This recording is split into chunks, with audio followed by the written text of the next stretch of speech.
2 weeks ago, we made a video about arguments with stupid people, and now it's time to do the other side of the coin.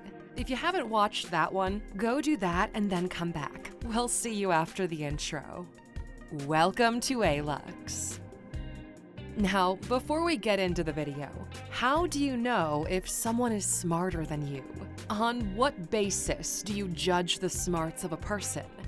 Amos Tversky was one of the world's leading experts in judgment and human decision-making. He was so smart, his peers made a quick intelligence test based on him. The quicker you realized Amos was smarter than you, the smarter you were. Your ability to understand if someone is smarter than you is a great sign of your own competence. Just like in poker, if you can't tell who's the weakest player at the table, well, my friend, you are the weakest one. Just a little something to think about. Secondly, you should come into any argument with a learner's mentality. What does that mean? You're here to have your views challenged and learn a new perspective. This also removes the fear of being embarrassed of your shortcomings. There's always something new to learn or a new perspective to understand. Even if you're firmly convinced of your understanding, the learner's mentality will keep you grounded and open to development. Thirdly, understand that an argument's purpose is not victory, but progress. An argument with a smart person is a debate, not a fight. That being said, let's get into how to, quote, win an argument with a smart person. Understand your desired outcome. Why are you having this argument? Who initiated it? If it's you, then you should have a clear idea of what answers you're after. This may sound obvious, but it rarely happens, especially in spontaneous arguments. You got into a debate because something is bothering you, but what are you trying to accomplish? Knowing exactly what's bothering you? Understanding why it's bothering you?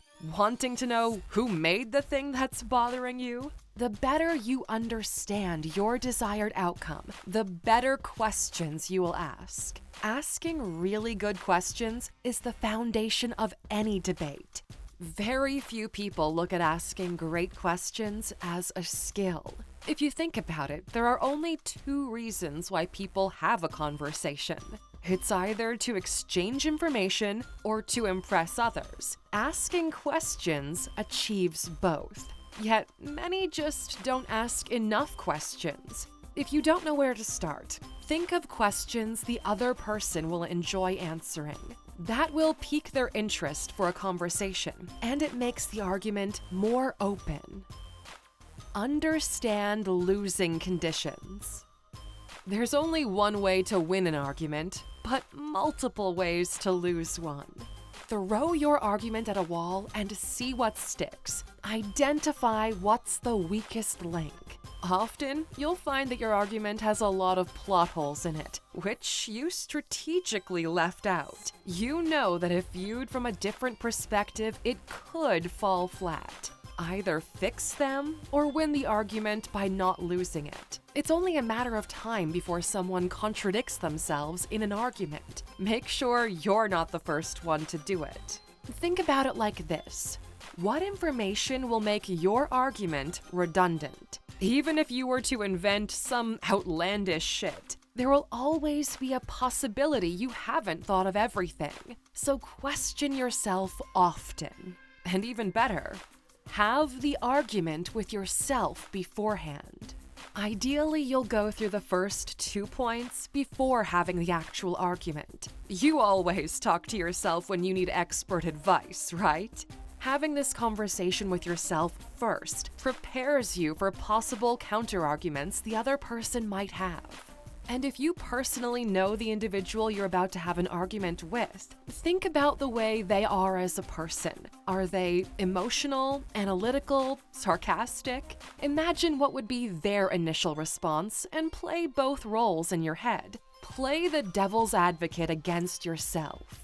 Double check your facts and have the backups. In other words, keep the receipts. It goes without saying you should actually know what you're talking about. You've done your homework, you've gathered the data, you understand how the thing works. Can you explain why you're right in a short sentence? Do you fully understand the underlying issue? Can you compare this situation with a similar one? Here's where the learner's mentality starts to kick in.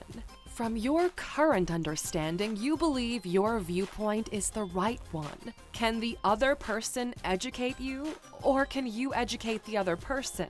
A spontaneous argument might make this task a bit tricky. That's why it is perfectly fine to say, "I don't know enough about this to have an educated opinion." That's actually a phrase a lot of people should have in their pocket, and they should use it more often. Let them explain first. If you don't have all the facts and data, let the other person give you a thorough explanation of their facts. If they can't, then you're dealing with a stupid person, for which you should go watch the other video. Letting them explain first does a couple of good things. First of all, people love talking about their own point of view, so you start the conversation off on the right foot. Secondly, you'll have a chance to double-think your approach based on what they say. Thirdly, you get the full list of their reasons on which you can base your counter-argument. Instead of opening with, "Here's why I'm right," start off with, "I'm curious what your take is on this because I believe we've got different opinions." Not only do you not sound like a self-centered prick, but you also set the mood for the conversation, which leads us to the next point. Replace argument with conversation. Like we mentioned at the beginning, the goal of an argument is progress, not victory. If you replace the word argument with conversation, you'll have a better chance of making progress because, well, the word argument is kind of argumentative. It sets the wrong tone. An argument is binary. You either win or you lose. A conversation can have a whole lot of different endings. The thing is, entering into a debate with someone isn't about convincing them that they're wrong and you're right. Sure, it's pretty satisfying when that's the result. But in actuality, the point of having an argument, a debate, a conversation, whatever you want to label it, is to promote critical thinking. It's about helping a person or yourself to recognize that there's actually a lot of complexity in this topic that was originally seen as simple. Ideally, it's not just you schooling another person. If you're in an exchange with someone just as intelligent, they should be able to shed interesting insights too. Consensus isn't the goal here. Greater understanding is. You win an argument, not when the other person says, "Ah, you were right." You win an argument when the other person says, "You know, you really made me think about this differently." And lastly, tell a story. Do you know the reason why TED Talks are so popular? The speakers always tell a story. Their style is narrative-driven, and facts are slotted in between the story arcs. They're easy to follow and easy to understand. Creating your argument within a story creates context and involvement.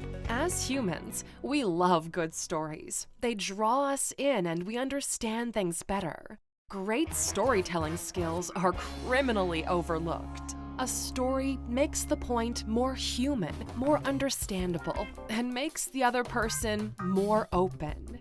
If you get good enough at storytelling, you can make even a dumb argument sound good. And that's it from us today, Aluxers. We hope you found this video valuable. Now, before we go, we've got a bonus for you. If you come out unsuccessful from a couple of arguments, it might actually be a sign of your lack of communication skills. We've gotten used to typing and not so much to speaking. The main way we communicate nowadays is through text, with DMs being a focal point. It might be a great idea to lay out your argument by typing it out first, to better sort out your ideas. I mean, how many times have you left a conversation only to figure out the perfect reply like 30 minutes later? The speed of our typing is obviously slower, which gives you more time to actually think your thoughts through and organize your words carefully. Use that to your advantage. There's no undo or backspace button in a face-to-face conversation. We tend to speak really fast when we're in an argument, which makes the time we have to organize our thoughts even shorter. So take your time. Don't rush it and use the moments of silence to reorganize your ideas. Oh, and one more thing before we go. I just want to say a big thank you to all of you Aluxers out there who wished me well on my COVID journey. Honestly, it was a rough couple of days, but I'm more than thrilled to be back in this booth talking to you right now. My voice might be a little bit weird sounding right now, but I'll be better in no time, just you wait. Thank you for watching this video, Aluxer. If you found it valuable, consider subscribing to our channel and joining our awesome community. And if you're still hungry for more, we handpicked this video for you to watch next. Or head over to our website for more amazing content. See you tomorrow.